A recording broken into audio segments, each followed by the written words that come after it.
Et on s'était arrêté, on a fait Kadesh, Ur-Hatz, Karpas, Yahatz. Donc on est arrivé au Yahatz.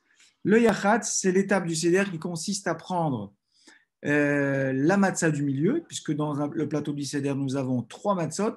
Dans la matzah du milieu, on va prendre celle du milieu et on va la casser en deux. Alors, en fonction des coutumes, certaines personnes ont l'habitude de dire certaines phrases assez folkloriques. Alors, les questions, ça ne me dérange pas que vous les posiez en direct sur le Zoom, parce que je ne pourrais pas regarder le téléphone. Je vois qu'il y a Madame Krief qui me demande un rappel pour les horaires de l'abdika vendredi. Très bien, et samedi matin. Je vais reprendre tout ça. On les avait dit hier.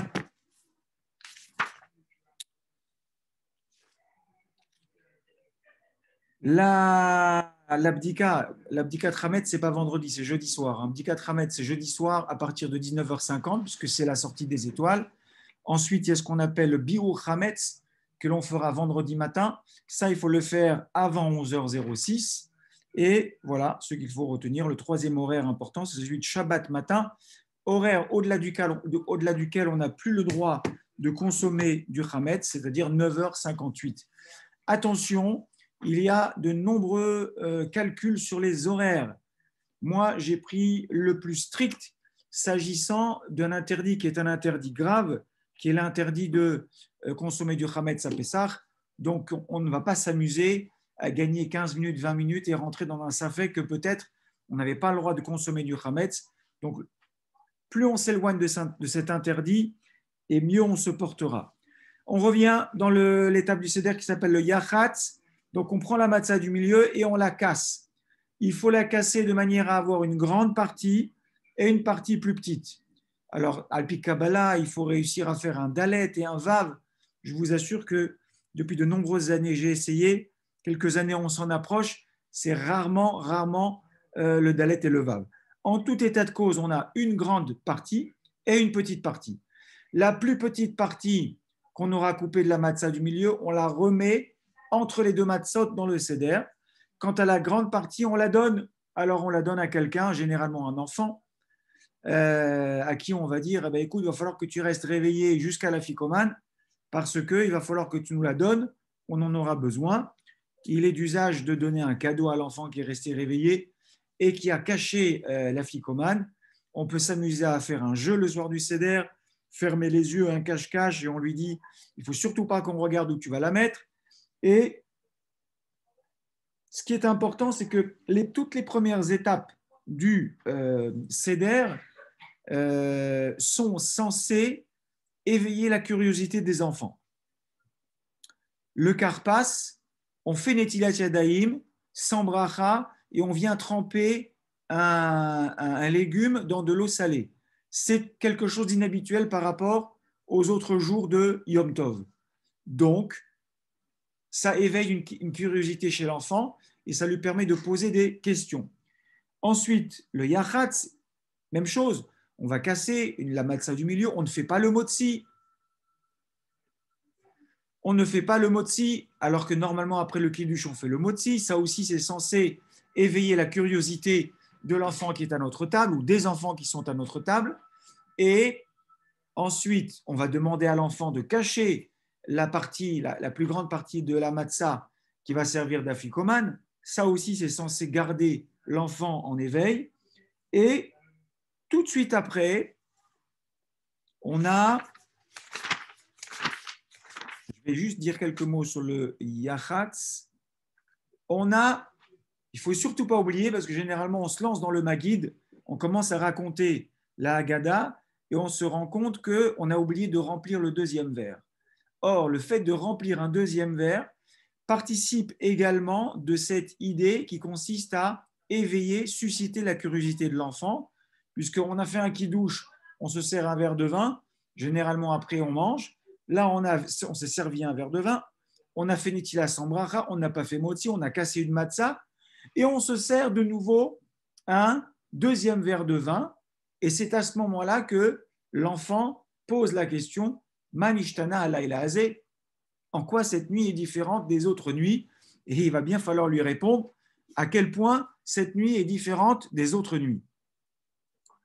En réalité, on n'a encore pas commencé le récit de la Haggadah, puisque depuis le Kiddush jusqu'au Maguid, on est juste en train de faire une espèce de spectacle qui consiste à éveiller la curiosité de nos enfants qui sont à la table du Seder.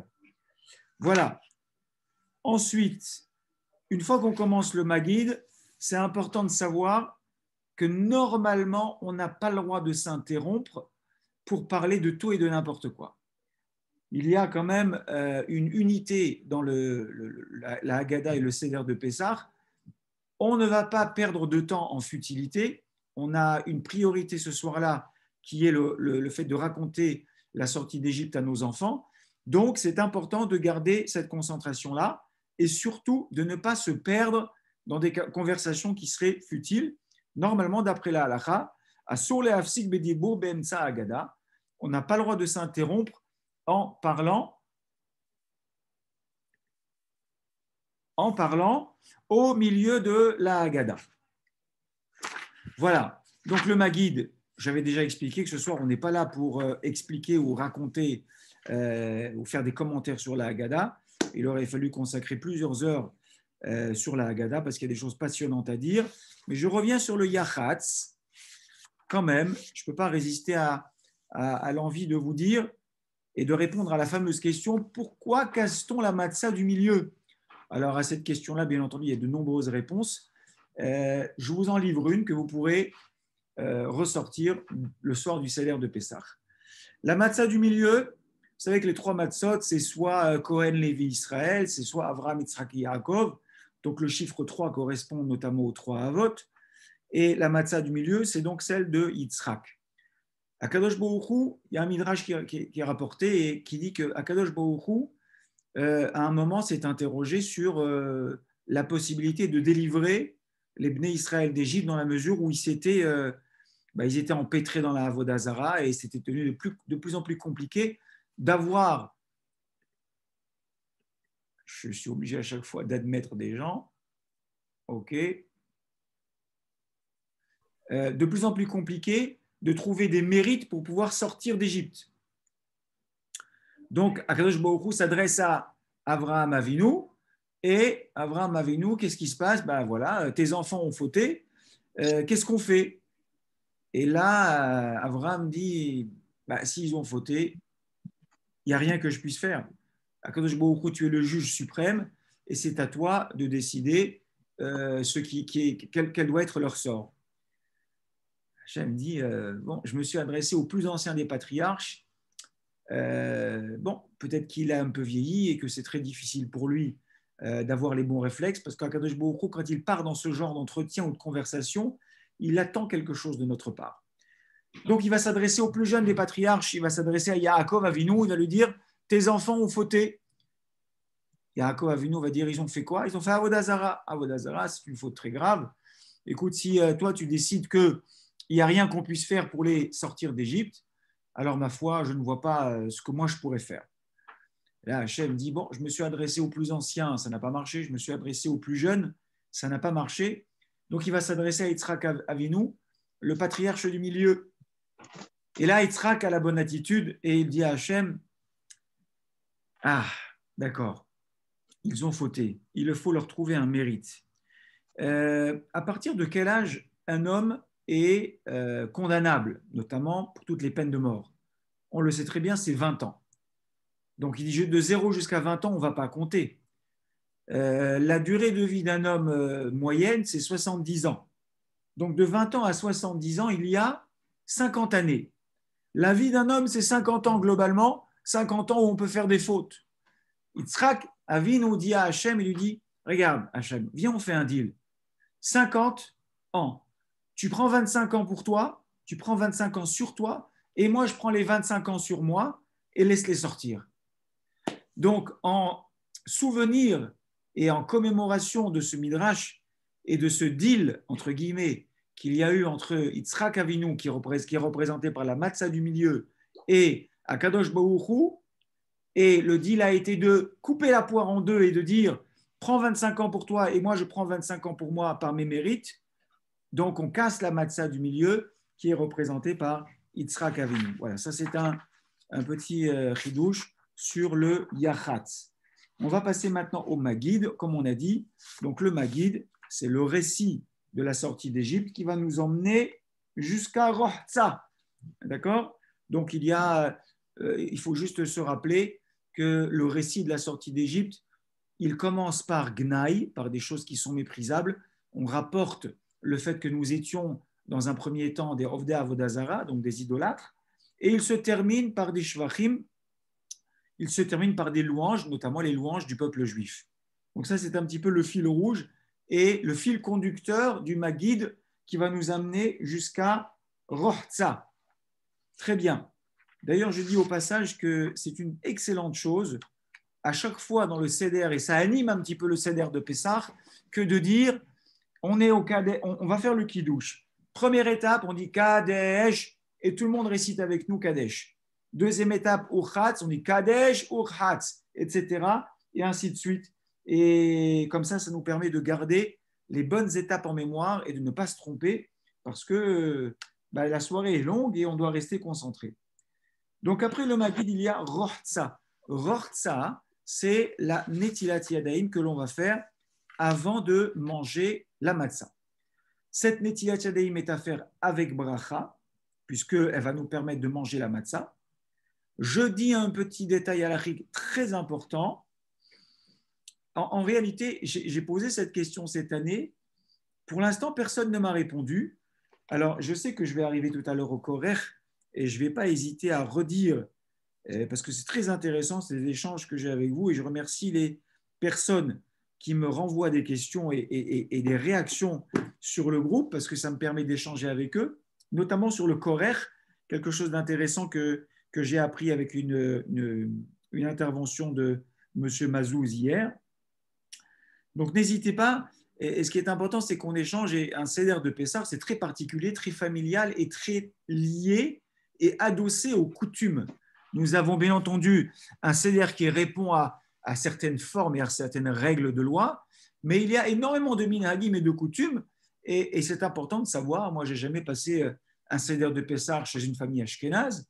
Je n'ai jamais passé un Seder de Pessah chez une famille tunisienne.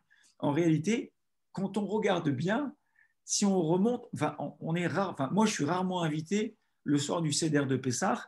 D'abord parce que j'aime bien être chez moi. Et donc, finalement, j'ai eu comme expérience ma famille, donc mes parents. J'ai passé des Sederim de Pessah chez mes beaux-parents et j'ai passé des Sederim de Pessah dans ma maison. Donc, finalement, la coutume a été toujours la même. Et donc, c'est très intéressant de savoir, finalement, qu'est-ce qui se passe chez d'autres familles et quelles peuvent être les autres coutumes que les gens peuvent avoir. Je ne parle pas de coutumes gastronomiques. Je ne pense pas que c'est la chose la plus importante. Et en tout cas, ce n'est pas ce qui va nous préoccuper sur la halacha aujourd'hui. Donc, cette question que j'ai posée sur le Rohtza, alors d'abord, la différence. On s'est déjà lavé les mains pour pouvoir tremper le karpas dans l'eau. Cette étape s'appelait urhatz. Donc, l'irhatz en hébreu, ça veut dire laver. Donc, rahatz, on retrouve la même racine. Urhatz, dans un premier temps, c'était par rapport au karpas. Et maintenant, on a rohtza, c'est-à-dire, encore une fois, rahatz, il faut se laver les mains. Mais ce qui est intéressant, c'est la différence de la shon. Voilà. Très bien. On salue Madame Haliwa qui vient de nous rejoindre et on lui souhaite refouach lema. On a appris qu'elle était un peu souffrante. Urhatz, rohtza. Les deux veulent dire se laver les mains. Mais il y en a un qui est plus facile à se souvenir, c'est-à-dire se laver les mains avant de manger du pain, avant de manger de la matzah. Ça, on a l'habitude, tous les Yamim Tovim et tous les Shabbatot, c'est ce que l'on fait. Donc, on se lève, on se lave les mains. Donc, ça, c'est rohtza. Par contre, aller se laver les mains pour pouvoir tremper du karpas dans de l'eau, ça, c'est quelque chose qui n'est pas fréquent, notamment lorsque l'on mange Yom Tov ou Shabbat. Donc, le lachon qui est utilisé dans l'étape du Seder, c'est urhatz. Urhatz, en hébreu, est un impératif, c'est-à-dire c'est une injonction à aller se laver les mains, parce que justement, c'est moins fréquent de se laver les mains quand on veut tremper un légume dans l'eau. Je rappelle ce qu'on a dit hier, pour le karpas, on ne fera pas la bracha. Par contre, dans le rohtza maintenant, on doit faire la netilat yadayim avec bracha. Et bien entendu, tout le monde, toutes les personnes qui sont à table doivent se laver les mains et faire la bracha. Alors, un petit point de halakha concernant la netilat yadayim sur le fait de manger du pain, en l'occurrence ce soir, de la matzah. Normalement, on fait netilat yadayim avec bracha si on a l'intention de manger 60 grammes de pain. Ou alors ce soir, 60 grammes de matzah. On va voir tout à l'heure que normalement, je dois prendre ce qu'on appelle kazetim de matzah, c'est-à-dire 2 fois 29 grammes de matzah, une fois pour le motzi, parce que je vais manger de la matzah et je fais une bracha par rapport au fait de manger la matzah, et une deuxième fois pour matzah, parce qu'il y a ce soir, indépendamment du fait que je mange de la matzah, parce que j'ai que ça, c'est ce qui remplace mon pain, et je vais faire une séouda, et donc je vais manger de la matzah. En plus de ça, j'ai une mitzvah qui s'appelle achilat matzah, et pour cette achilat matzah, c'est recommandé de manger un deuxième kazaït, c'est-à-dire une deuxième quantité de 29 grammes. Donc au total, 58 grammes de matzah. Et normalement, lorsqu'on fait une netilat yadayim avec bracha, on est obligé, c'est parce que l'on sait que l'on va manger soit 58 grammes de kazetim ou un kabetza ou de pain ou de matzah. Donc si on se contente, comme certains le recommandent, de ne manger qu'un seul gazaïd parce que il y a encore le korer, il y a encore la ficomane et ça va être compliqué, alors c'est problématique parce que, en tout cas moi j'ai cette question, normalement on n'aurait pas dû faire de bracha, mais je ne veux pas vous embrouiller. La netilat yadayim que l'on fait dans le rohtza est une netila avec bracha, et ensuite on va faire motzi matzah. On s'est levé, on a fait netila, on revient à la table du seder, et on a notre plateau du seder dans lequel il y a, si vous avez bien suivi, une matzah entière en haut, une matzah entière en bas, et une matzah coupée au milieu, celle qu'on a coupée dans le yahatz. D'accord ? Et d'ailleurs, c'est là une petite matzah, c'est une petite moitié, puisque la grande moitié, elle est conservée pour la ficomane, elle est cachée quelque part par un enfant. Donc, on prend ces 3 matzot du seder qu'il y a sur le plateau du seder. On va les attraper avec nos 2 mains et on va faire la bracha de Hamotzi Lechem Mina Aretz. Donc, je répète, on attrape les 3 matzot, ou les 2,5, c'est comme vous voulez, les 2 pleines et celle du milieu, et on fait la bracha que l'on fait normalement sur du pain, mais ce soir c'est de la matzah.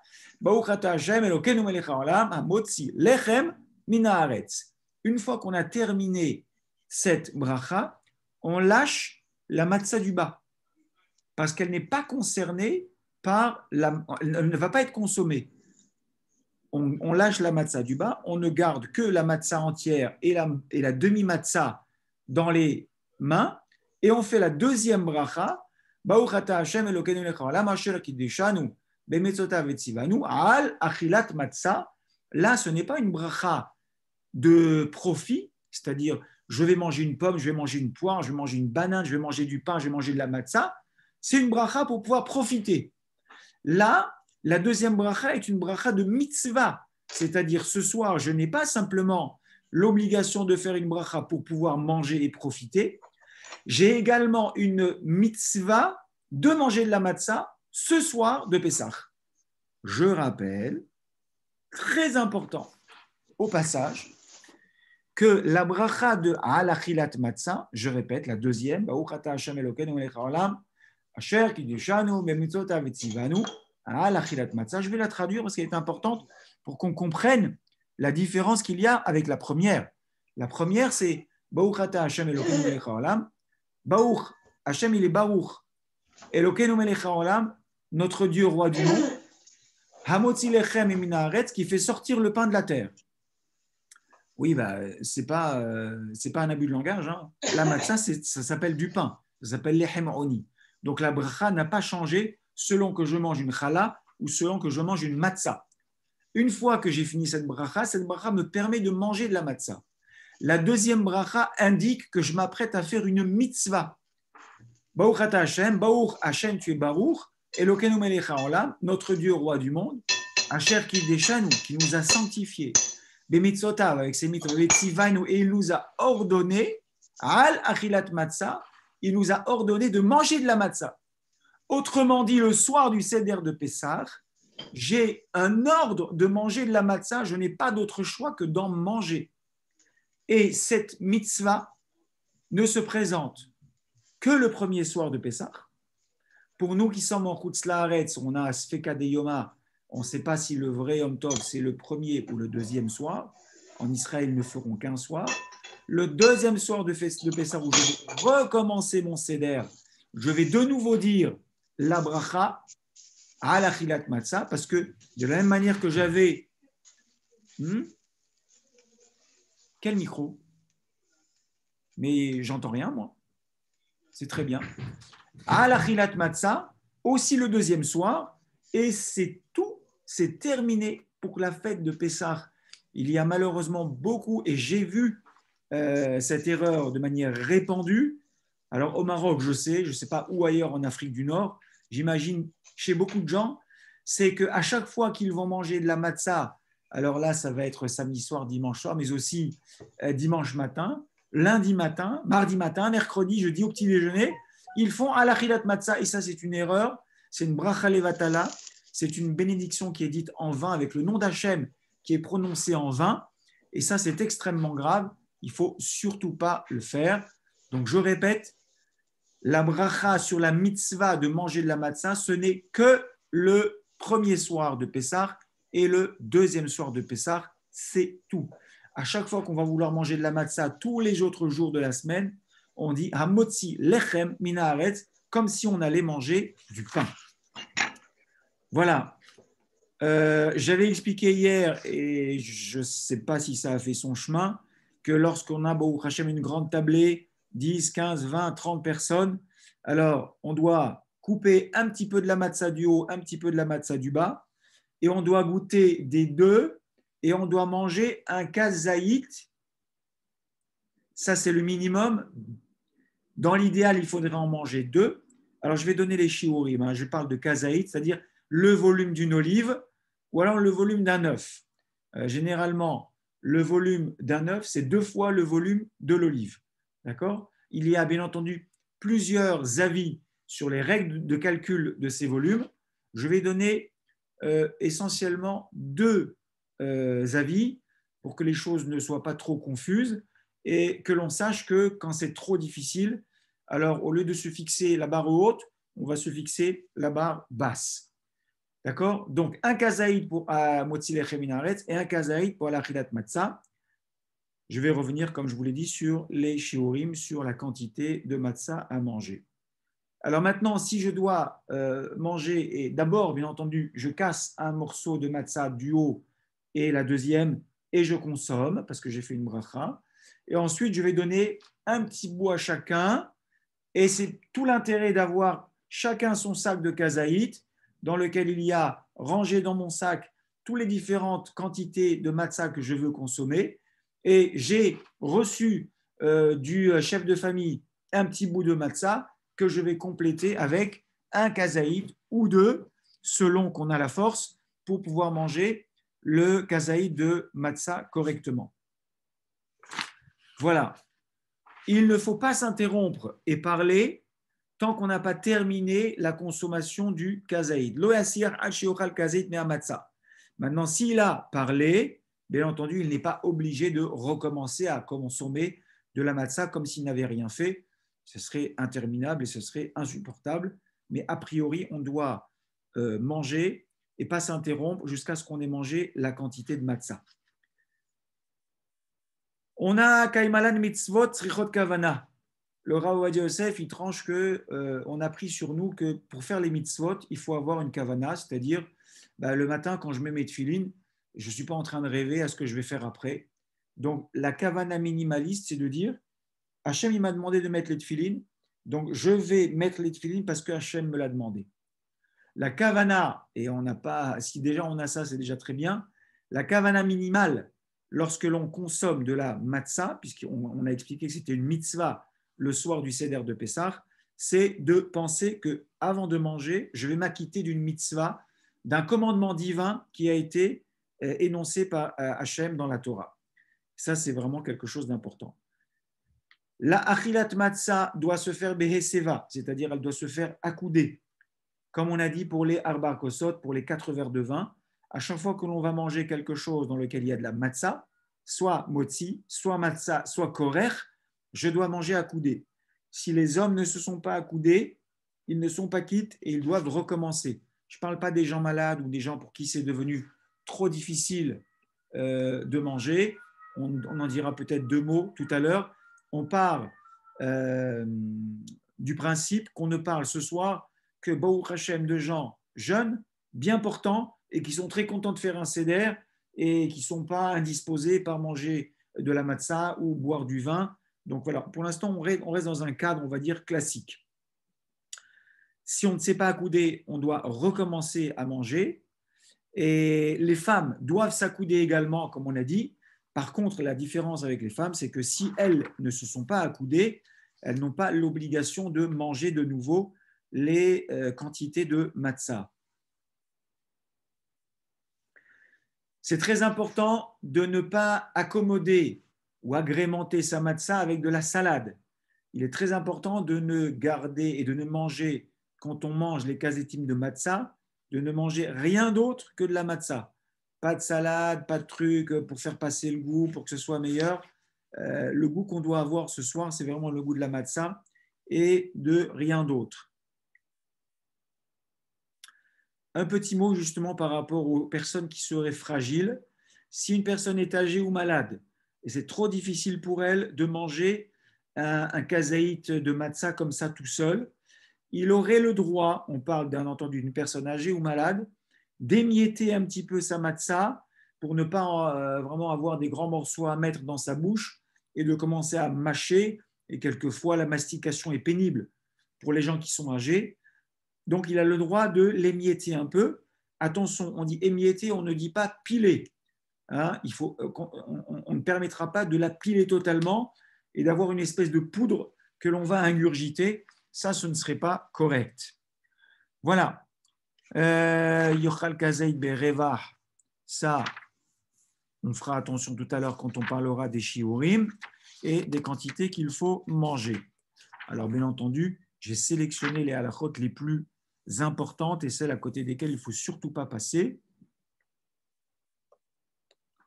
Voilà, ça j'ai déjà expliqué que l'obligation de manger de la matzah, ça ne s'applique qu'au premier et au deuxième soir. Voilà, j'ai dit l'essentiel sur la matzah et la consommation de ces 2 kazetim. Je vais maintenant parler des quantités. Il y a dans ce calcul, comme je l'ai dit tout à l'heure, plusieurs avis et des calculs assez complexes, mais je vais essayer de ne pas vous embrouiller. Quand la Torah parle de achila, c'est-à-dire qu'il y a une obligation de manger, que ce soit sur une mitzvah ou sur une avera, je donne un exemple, il y a des choses que la Torah interdit de consommer.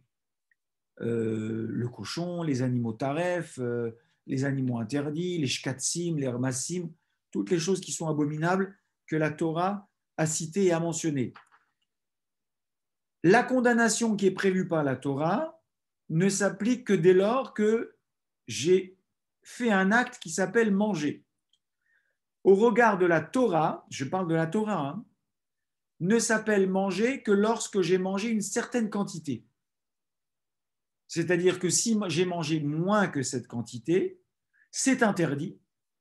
Hein, je ne suis pas en train de dire que si on mange moins que la quantité, alors ça devient permis. C'est interdit, mais ce n'est pas frappé par la punition qui est prévue par la Torah. Un exemple très simple, puisqu'on est à Pessah, ce qui est prévu comme punition pour celui qui mangerait du chametz à Pessah, c'est karet. Karet est une des fautes une des punitions les plus graves de la Torah. Maintenant, pour que quelqu'un soit chayav karet, il faut qu'il ait mangé. La Torah n'appelle manger que dès lors que j'ai consommé une certaine quantité. Donc, au-dessus de cette quantité, la peine de karet va s'appliquer. En dessous de cette quantité, bien entendu, il y a une transgression qui a été effectuée. Bien entendu qu'il faudra rendre des comptes pour cette transgression, mais il n'y aura pas la peine de karet. Quel est maintenant le seuil? Le seuil est le suivant. Achila, ça s'appelle kazaït, c'est-à-dire le volume d'une olive. Je vais vous donner deux avis. Il y a un premier avis, et je vais même arrondir un petit peu au supérieur, parce que quand on va peser peut-être nos matzot, il suffit qu'on soit un petit peu moins réglé, il va nous manquer 1 gramme. Si je dis par exemple, c'est 18 grammes, pour le Rav Ovadia Yosef, c'est 18 grammes, eh bien, si dans ma balance, j'ai pensé avoir 18, mais dans l'absolu, dans la balance d'en haut, c'est 17 grammes, donc à 1 gramme près, je n'ai pas mangé. Ça ne s'appelle pas manger. Là, en l'occurrence, il ne s'agit pas d'être puni ou de pas puni. Là, il s'agit d'avoir accompli une mitzvah, qui est une mitzvah précieuse, puisque c'est celle de manger de la matzah à Pessah. Donc, on va forcément aller un petit peu plus pour être sûr d'avoir consommé et pas s'arrêter ric-rac. Le premier chiour, on va dire celui qui est le plus simple, on va l'arrondir à 19-20 grammes. D'accord? Ça, c'est le chiour le plus bas. Ensuite, il y a le Rav Ovadia Yosef, lui, il dit que c'est préférable de doubler ce chiour à, donc ça nous amène à, pardon, excusez-moi, oui, 27 grammes. Non, ce n'est pas doublé. En réalité, c'est plus compliqué que ça. C'est soit un tiers de kabetza, soit un demi-kabetza. Donc, le premier chiour, c'est bien, on va dire 20 grammes. Le deuxième, on va l'arrondir à 30 grammes, en sachant qu'en réalité, c'est plutôt 27, 28 ou 28,8.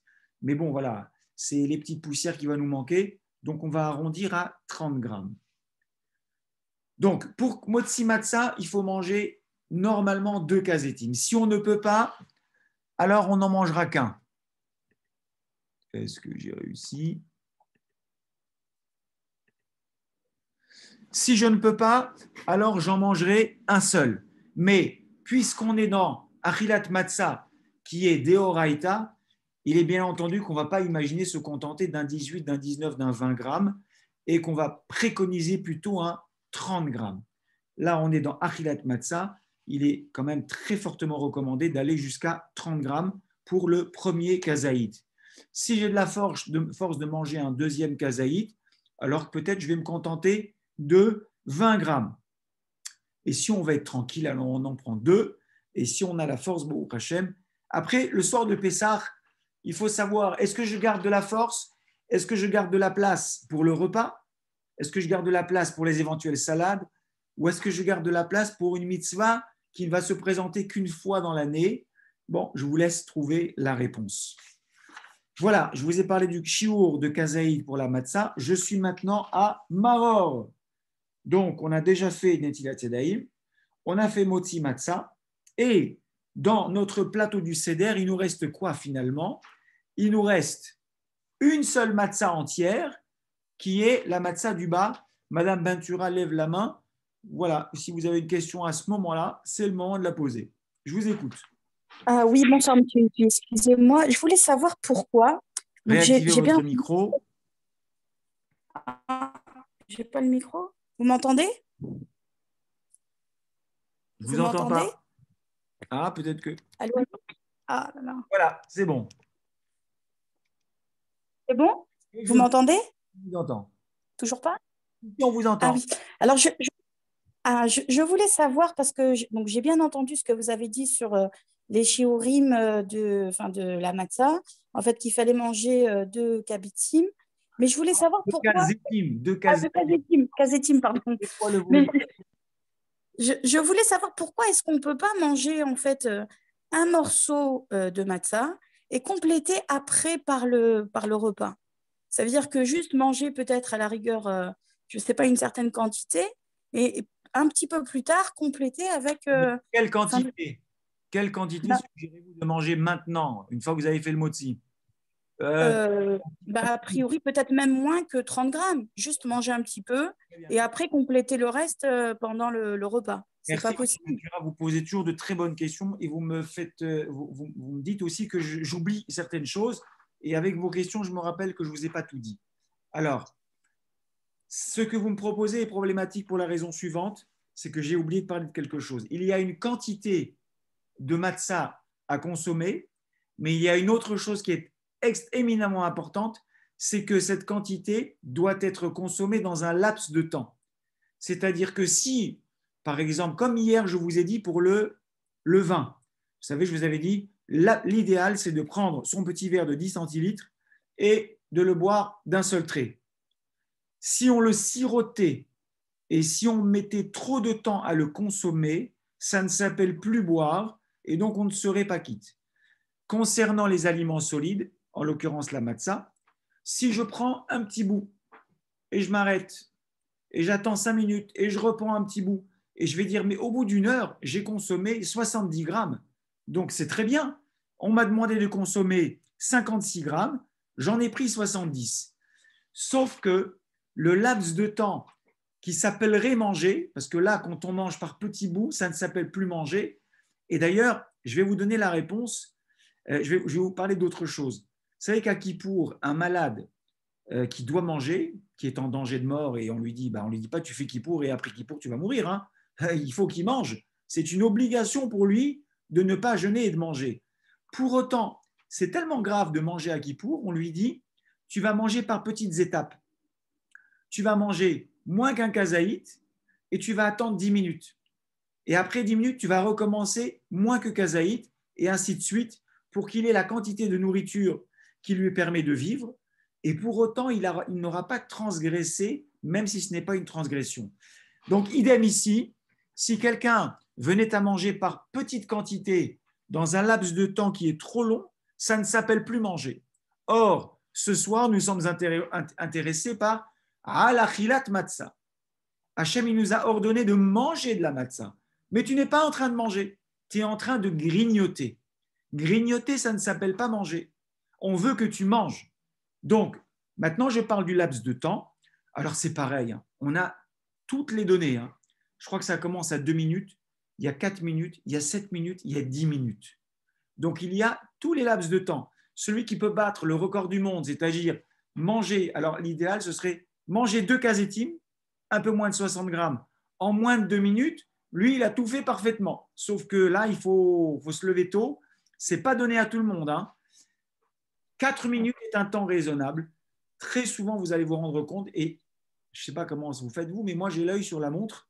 Dès l'instant où j'ai commencé à consommer la matzah, alors, petit truc à savoir, le temps commence à s'écouler dès l'instant où vous avez avalé une première gorgée. Donc, un conseil, c'est bien de mâcher, mâcher, mâcher. Alors, il ne faut pas non plus remplir ses joues de matzah. Mâcher, mâcher, mâcher. Et quand vous avez quand même suffisamment de matzah dans la bouche, vous avalez. Là, vous avez un œil sur la montre. Vous savez qu'il vous reste entre 4 et 7 minutes. Je pense que c'est raisonnable. Et vous ne pourrez pas vous appuyer sur ce que vous allez consommer pendant le repas par rapport à cette quantité pour laquelle vous êtes obligé de consommer de la matzah. Merci beaucoup, j'ai compris. Voilà. Merci. Merci à vous parce que j'avais oublié cette notion importante. Alors maintenant, on va attaquer le maror. Donc, dans mon plateau du Seder, il ne me reste plus que la grande matzah, puisque la matzah du haut et la demi-matzah ont été distribuées aux convives. Il me reste une matzah en bas entière. Et vous savez très bien à quoi elle va me servir. Mais là, pour l'instant, je n'en ai pas besoin, puisque je vais prendre le maror. Alors, le maror, la coutume, encore une fois, hein, c'est ce que je disais tout à l'heure, un seder de Pessah, c'est très familial et c'est très lié à des coutumes. En Afrique du Nord, me semble-t-il, on a toujours eu l'habitude de prendre de la laitue romaine. Hein, c'est une espèce de laitue comme ça très, très longue qui a cette faculté d'être douce au début et amère à la fin. Et c'est vraiment ce qu'on recherche pour le maror à Pessah, c'est-à-dire une forme de douceur au départ, et plus on la mange, et plus elle est amère, et on garde cette amertume en bouche. C'est ce qu'on recherche le soir de Pessah.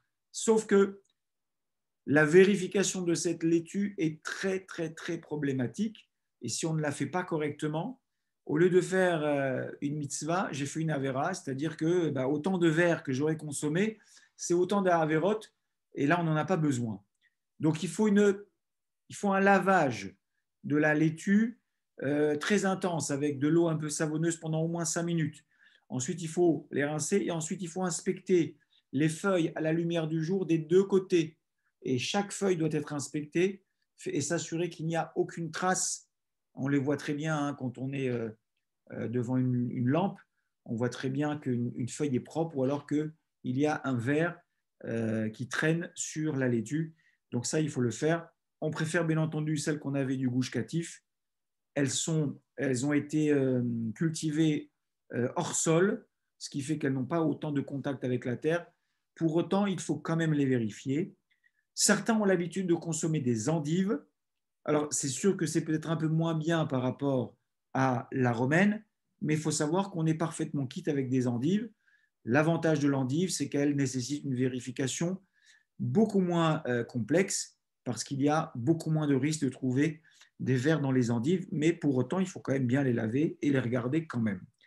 Donc, ce que vous aurez choisi d'avoir dans votre plateau du Seder pour le maror, il faut prendre un kazaït. Je répète, kazaït, 20 ou 30 grammes, selon qu'on a de la force et on est dans la koula, ou selon que, donc 30 grammes, ou alors selon que c'est un peu difficile pour nous de manger autant de légumes, et donc on va redescendre à 20 grammes. Et pareil, alors l'avantage encore d'avoir ces petits sacs plastiques où chaque convive a ses shiurim de maror, chacun se sert dans son sac et il prend. Et bien entendu, le maror doit être accompagné avec le haroset, donc l'espèce de mixture que vous aurez préparée à base de pommes, de grenades, de dattes, de figues. Alors la figue, il faut éviter parce qu'on trouve difficilement de la figue cachère les pessars. De la pomme, j'ai dit oui, du vin. On broie tout ça et puis ensuite, chacun a sa recette pour le haroset. Et ensuite, on trempe le maror dedans et on en distribue à chacun. Et bien entendu, dans le maror, il y a, je vais reprendre ma Haggadah, une bracha, puisque c'est une mitzvah. Hein, je crois que maintenant vous l'avez bien compris, si ce n'était déjà pas le cas. Baruch ata Hashem Elokeinu melech haolam asher kiddushanu bemitzvotav vetzivanu al achilat maror. Baruch ata Hashem, Hashem tu es Baruch, Elokeinu, notre Dieu, melech haolam, roi du monde, asher kiddushanu, qui nous a sanctifiés, c'est-à-dire il nous a différenciés, il nous a élevés, bemitzvotav, grâce à ses mitzvot, vetzivanu, et en l'occurrence il nous a ordonné, al achilat maror, de manger du maror. Donc on voit qu'au même titre que la matzah, pour laquelle on a dit une bracha de Asher Kiddishanu Bemitzvotav Vetzivanu, qu'on avait l'ordre, un commandement divin de manger de la matzah, de la même manière, on a un commandement divin de manger du maror, puisque vous le savez, le korban Pessar devait être mangé avec de la matzah et avec du maror, donc il fallait absolument les trois. Et il y a une bracha qui n'est plus dans nos Haggadot, depuis qu'on a plus le Beth Amikdash, c'est Alachilat Pesach. Baruch ata Hashem Elokeinu melech haolam asher kiddushanu bemitzvotav vetzivanu al achilat Pesach. Et que Be'ezrat Hashem, très bientôt, on puisse de nouveau faire cette bracha quand le Beth Amikdash va être reconstruit. Mais là, en l'occurrence, elle n'est pas présente dans notre Haggadah, puisque le Pesach ne peut être fait que si on a le Beth Amikdash. Voilà, et ensuite on consomme ce maror. Et alors, si je devais vous poser une colle, est-ce que c'est accoudé ou pas accoudé? Si vous avez retenu la leçon d'hier, bien entendu. Pas accoudé, pas accoudé. Pas accoudé parce que le maror nous rappelle l'amertume. Et c'est comme quelqu'un qui dirait, en mangeant du maror, il s'accoude, il dit ouais, l'esclavage, franchement, c'était un grand kiff. C'était tellement génial que j'ai presque envie d'y retourner. Donc voilà, c'est un peu antinomique.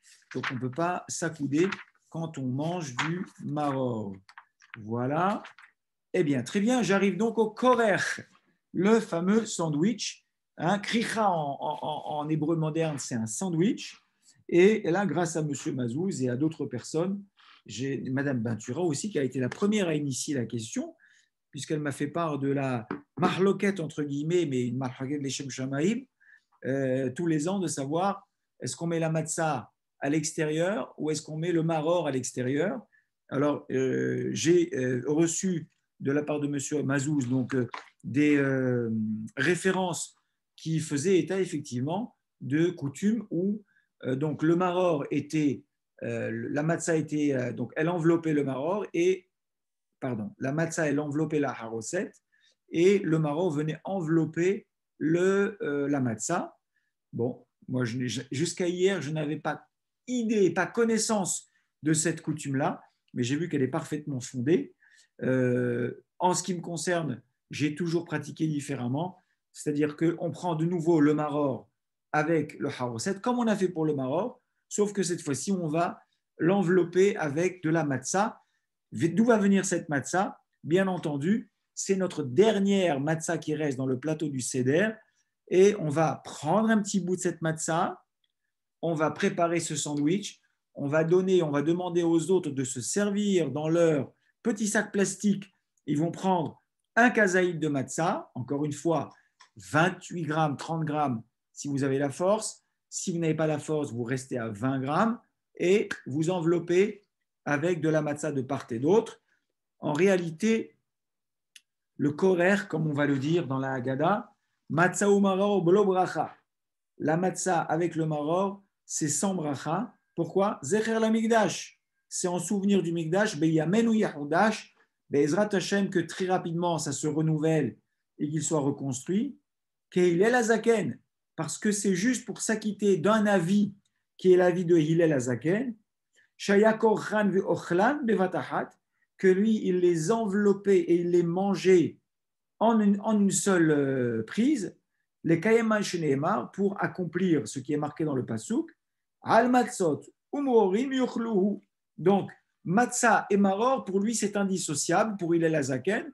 Donc, je ne peux pas manger de la matzah d'un côté, du maror de l'autre. Le korer va venir, va nous permettre de nous rendre quitte de l'avis de Hillel Azaken qui dit ces deux choses-là sont indissociables. Matzah et maror doivent être mangés ensemble. Et donc, c'est la raison pour laquelle il y a cette étape du seder qui s'appelle korer. Donc, je répète, un kazaïd de maror, un kazaïd de matzah, et bien entendu, on mange accoudé parce qu'il y a quand même de la matzah qui rappelle la libération. Voilà, et on mange en étant accoudé, et si on n'est pas accoudé, les hommes recommencent et les femmes non. Voilà.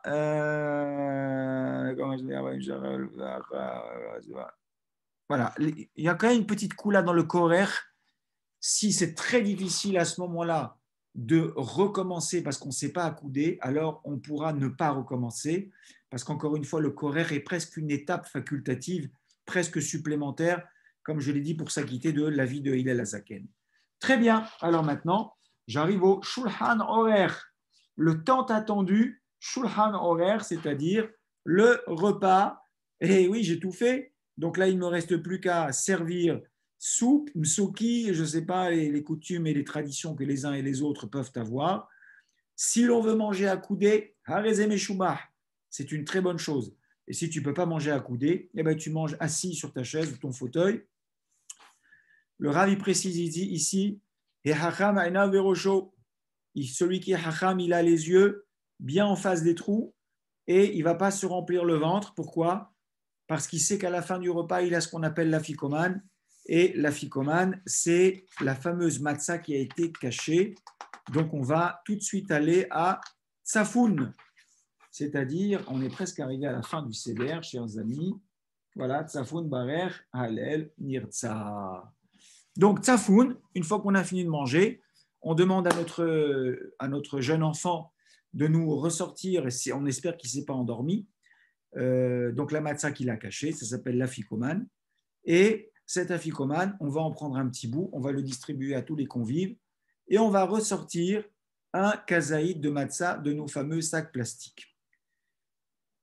On va dire Zecher le Korban Pessah, puisque cet afikoman, lui, cette fois-ci, il vient remplacer le Korban Pessah. Hanechal ala sova, que l'on mangeait à la fin du repas, puisque le soir, du Seder, quand on avait le Bet Amikdash, il y avait deux sacrifices que l'on consommait. Il y a le Korban Hagiga, c'est-à-dire c'est un sacrifice qui est le sacrifice de la fête, lui constituait le plat principal. Et on pouvait en manger autant qu'on voulait. Une fois qu'on avait terminé le Korban Hagiga, on avait son Korban Pessah et on était tous associés en famille à un Korban. Ça se mangeait en Haboura, en groupe, entre amis, en famille. Il fallait absolument s'associer au moment de la Shrita, c'est-à-dire la veille, le jour même de Pessah, le matin. La Shrita avait lieu l'après-midi. On préparait cet agneau, on le faisait griller et ça devait servir à chaque famille. On en prenait un petit morceau, il n'y avait pas, c'est un kazaït, on n'a pas besoin de plus, et ça devait se manger en conclusion du repas du Seder de Pessah. Aujourd'hui, nous n'avons pas de Beth Amikdash. Cette dernière matzah que nous avons gardée et cachée fait office de Korban Pessah. On dit Zecher les Korban Pessah, en souvenir du Korban Pessah, et on en mange un kazaït chacun minimum. Alors j'ai dit minimum, pour ceux qui n'ont pas de force. Pour ceux qui auraient de la force, ce serait bien qu'ils rajoutent encore un deuxième kazaït. Encore une fois, vous fixez vos limites en fonction de vos possibilités. 30 grammes si vous êtes très fort, 20 grammes si c'est insupportable. Pourquoi deux kazetim à ce moment-là? Pourquoi deux kazetim à ce moment-là? Parce qu'il y en a un, Zecher le Korban Pessah, en souvenir du Korban Pessah, et il y en a un deuxième. Pourquoi? Parce que le Korban Pessah lui-même se consommait avec de la matzah. Donc un pour le Korban et un pour la matzah que je devais manger avec le Korban. Alors je vous le dis tout de suite, c'est généralement très difficile de manger ce deuxième kazaït. Celui qui aurait la force de le faire, c'est une très bonne chose. Celui qui n'aurait pas la force de le faire, il ne le fera pas. Voilà, on a fini le tsafoun et je parle d'une halakha très importante puisque une année, ça m'est déjà arrivé et donc j'imagine que ça peut arriver à tout le monde. Vous allez donc zapper tsafoun. Donc la fille, vous faites shulchan horaire et comme tous les ans, une fois qu'on a fini le repas, qu'est-ce qu'on dit? Allez, birkat Amazon. On verse le troisième verre, on fait birkat Amazon et on boit le verre et c'est le troisième verre et on commence presque à se servir le quatrième verre. Et là, on dit, mais on n'a pas mangé la ficomane. On a zappé la ficomane. On n'a pas mangé. Que fait-on? C'est une obligation de manger cette afficomane. D'ailleurs, je rappelle au passage qu'il y a lieu de manger la ficomane avant Hatzot Alayla, puisque le Korban Pessah se mangeait avant le milieu de la nuit. Je vais vous donner Hatzot Alayla, c'est 1h du matin à Paris cette année, si je ne me trompe pas, et 2h du matin le deuxième soir, puisqu'on va passer à l'heure d'hiver, à l'heure d'été, pardon. Eh bien, c'est très simple. Si j'ai oublié de manger la ficomane, c'est un peu galère, mais je n'ai pas d'autre choix. Je dois me lever, je dois faire Netilat Yadayim, je dois faire Hamotzi Lechem Min Haaretz sur la matzah, et je dois consommer au moins 20 ou 30 grammes de matzah. On ne va pas demander de doubler Zecher le Korban Pessah Nechal avec la matzah, mais on est obligé de remanger encore 30 grammes de matzah, et c'est problématique. Donc je vous conseille vraiment d'avoir les yeux sur la Haggadah pour ne pas se tromper et bien manger la ficomane en temps et en heure.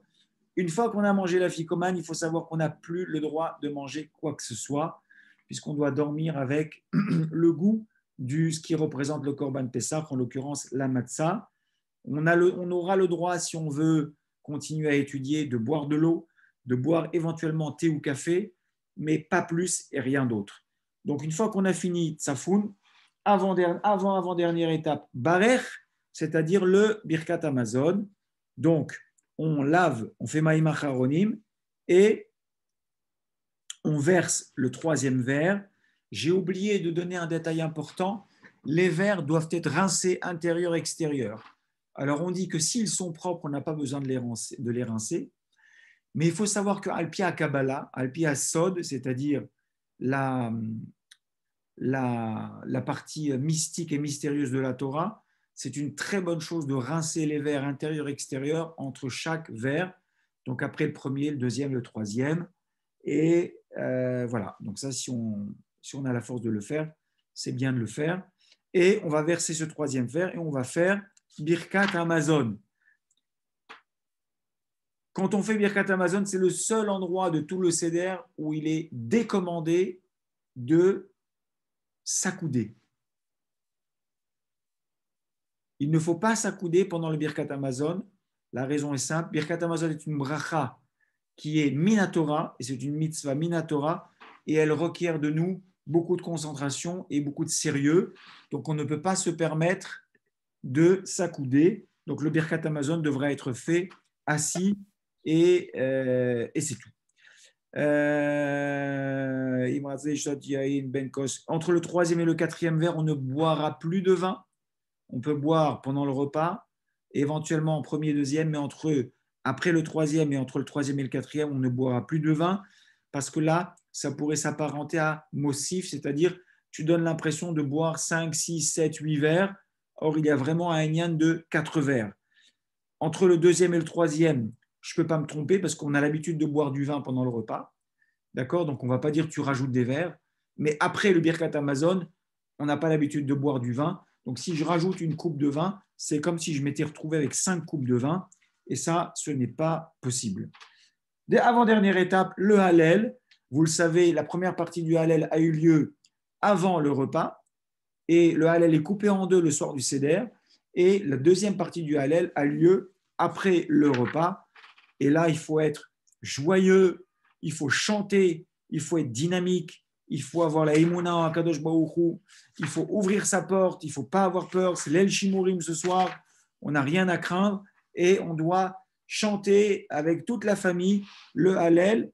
Et ce soir-là, les voisins, ils ne pourront pas nous embêter. Dernière étape, Nirtza. Nirtza qui signifie littéralement mon Seder a été exaucé. C'est-à-dire, Hachem, comme on a dit, il est descendu ce soir avec ses malachim et il est venu s'asseoir à ma table pour écouter les louanges que je vais lui faire. Et il est tellement fier de moi, il est tellement fier de la soirée que je lui ai consacrée qu'il m'a dit, cher ami, cette année, ton année, elle va être exceptionnelle, une année exceptionnelle de santé, de bonheur, de réussite pour toi, pour tes enfants, pour tous tes proches et pour tout le clan Israël. Et c'est exactement ce que l'on se souhaite une fois qu'on a terminé le Seder de Pessah avec cette fameuse phrase que tous les Juifs, les plus éloignés, même les plus éloignés, ont prononcé chaque année le soir du Seder de Pessah, les Shana Abba'a Birushalayim Abnouya. Alors, il faut bien dire Birushalayim Abnouya, parce que si vous dites simplement les Shana Abba'a Birushalayim, ça veut dire je vais prendre un billet d'avion Elal Paris-Tel Aviv et je prends ensuite une voiture et je vais à Tel Aviv, je vais au Kotel. Tu vois, ça n'a rien d'extraordinaire. Ça ne valait pas la peine de faire tout un Seder pour ça. Non, en réalité, même aujourd'hui, quoique c'est devenu compliqué d'aller à Yerushalayim ces derniers temps, donc ça nous a rappelé aussi que c'était précieux, que ce n'était pas toujours acquis. Donc même en 2020-2021, Akadosh Baruch Hu, il nous a rappelé que ce qu'il nous avait donné depuis 70 ans, il fallait savoir l'apprécier. Mais ce que l'on doit encore réclamer et que nous n'avons pas encore reçu, c'est l'Eshana Abba Birushalayim Habnouya, c'est-à-dire l'année prochaine à Yerushalayim avec le Beth Amikdash reconstruit Be'ezrat Hashem. Et c'est ce que l'on va tous se souhaiter. Amen. Un excellent Seder de Pessah. Je veux bien écouter 1, 2, 3 questions si vous en avez. Et si vous n'en avez pas, n'hésitez pas avec le téléphone. Est-ce qu'on a des questions? Moi, Monsieur Isvi, c'est pas une question en vérité, j'ai écouté vraiment, c'est un cours qui est très technique, j'apprécie énormément, hein. De toute façon là, à l'Acha, il n'y a rien à redire. C'est vrai qu'après au niveau la fermentation, je pense qu'elle n'est pas uniquement dans le pain, je pense que la fermentation, moi personnellement ce soir, je fais un constat par rapport à mes enfants, par rapport à l'ingratitude, par rapport à des choses que je pense que le levain, je pense que c'est aussi quand on gonfle d'orgueil ou d'autres choses. Donc, c'est vrai que moi, ce soir, j'ai un petit, comment dirais-je, alors c'est peut-être j'étais un peu trop spirituelle, je suis un peu illuminée ce soir, mais c'est vrai que j'y trouve pas toujours mon compte que dans la technique. C'est vrai voilà. Donc ce soir, vous inquiétez pas, hein, ce soir, je suis en introspection totale. Mais vous inquiétez pas. Mais je vais vous répondre. Je savais Oui. que certains auraient cette remarque. Et d'ailleurs, je vous renvoie au cours qu'on a fait la semaine dernière. Je ne sais pas si vous l'avez écouté. Non, j'étais pas là. Non, mais tant pis pour moi. Non, vous pouvez le réécouter parce que je n'ai parlé que de ça. Et voilà. J'avais dit se préparer à Pessah, ce n'était pas que de la technique. Mais j'avais prévenu que le cours d'hier soir, qui malheureusement aurait pu durer 2 heures et donc je n'avais pas prévu, c'est pour ça qu'on l'a continué ce soir, il serait très technique. Oui, tout à fait. La technique, c'est vrai que c'est un peu froid, mais aujourd'hui, j'aurais pu agrémenter avec beaucoup d'autres choses. Encore une fois, il aurait fallu parler pendant des heures du Seder et de la Haggadah en elle-même, mais il me semble très important que tout le monde s'acquitte de son devoir et s'acquitte de son devoir de manière correcte. Et ça, malheureusement, on a parfois tendance à penser que ce n'est pas très important, alors que ça l'est. Mm-hmm. Parce que si je vous dis ce soir, il faut manger de la matzah, et vous dites, oh, ça va, moi je veux de la philosophie, et je vous dirai, c'est très important. Non, bien sûr. Et je vous dirai, madame, vous avez cru que vous avez mangé de la matzah, mais vous n'en avez pas mangé. Mais comment ça, j'en ai pas mangé? Et bien sûr que j'ai mangé de la matzah. Eh bien, vous avez cru que vous en avez mangé, mais au regard de la Torah, ce que vous avez fait ne s'appelle pas manger. Je comprends tout à fait. Non, mais je suis dans cette optique-là. L'un ne va pas sans l'autre, mais c'est vrai qu'après une petite introspection, sans rien vous cacher, par exemple avec mon fiston, et quand je lui dis que il avait un peu trop de levain, et ben ce soir, voilà, je suis un petit peu amère, mais c'est comme les herbes amères, c'est bien. Voilà, je fais Pessah avant l'heure. Écoutez-le, je pense que vous allez apprendre des choses. Je vais l'apprendre. Merci à vous en tout cas, merci pour les cours, pour tout votre investissement personnel. Merci infiniment. Un plaisir pour moi. Merci. Voilà, s'il y a encore une question ou deux, je veux bien écouter et après je libère tout le monde.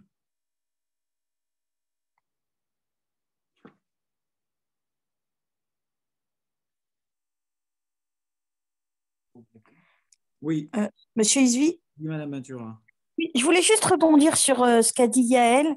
Moi, en fait, le côté technique du CEDER, en fait, me replonge sur tout ce qui s'est passé justement pendant la sortie d'Égypte. Chaque étape que l'on fait, le fait d'avoir le goût comme ça du maror dans la bouche, etc., ben, je pense que c'est aussi très important parce qu'en fait, on retrace tout ce que nos ancêtres ont souffert et puis la délivrance, on peut connaître la délivrance justement de la sortie d'Égypte. Il y a des raisons profondes pour chaque chose. Je crois que c'est ce que Madame Azoulay aurait aimé entendre, mais on n'a pas malheureusement ni le format, ni le temps, ni la place pour parler et de ça et de ça. Je crois que… Non, daillez-nous, monsieur Vicky, daillez-nous, ça suffit grâce à Dieu, ne vous inquiétez pas. On a dit il y a 2800, 2500 ans, 3000 ans, Naaseh Venishma. Le Naaseh Venishma, c'est quelque chose de très important, c'est-à-dire Naaseh, ça veut dire je dois faire. Mais comment je fais? Comme ça me chante? Comme j'ai envie? Alors non, il y a des règles, il y a des choses à respecter. Et ensuite, Venishma. Ensuite, bien entendu, le Naaseh, il va m'amener au Nishma. Et je vais essayer de comprendre, mais bon sang, mais pourquoi faut-il manger de la matzah? Pourquoi faut-il manger du maror? Exactement. Pour longtemps, mais et vous remarquerez quand même que dans le judaïsme, le Naaseh, il vient avant le Nishma. Et pour justement éviter le danger de ce que vous avez commencé à dire.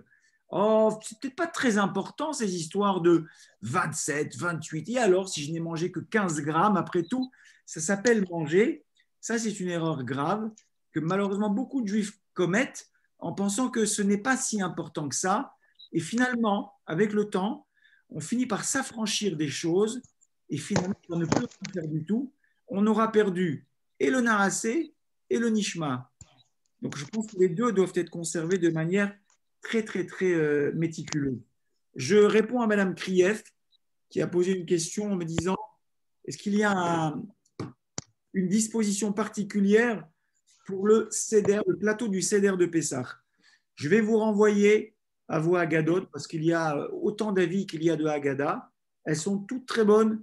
Il y a la disposition du Harizal, il y a d'autres dispositions, et chacune a sa raison d'être. Mais voilà, prenez une Haggadah, là j'en ai une sous les yeux, Ce n'est pas par hasard qu'on a disposé le plateau de cette manière-là. Ça répond toujours à quelque chose de tout à fait pertinent. Donc voilà, je pense que le mieux, c'est de regarder. On n'aura pas le temps non plus de parler de tout. Voilà, écoutez, je vous souhaite Chag Sameach, une bonne fête de Pessah et que des bonnes choses chez vous. Merci beaucoup. Merci beaucoup. Merci, Chag Sameach.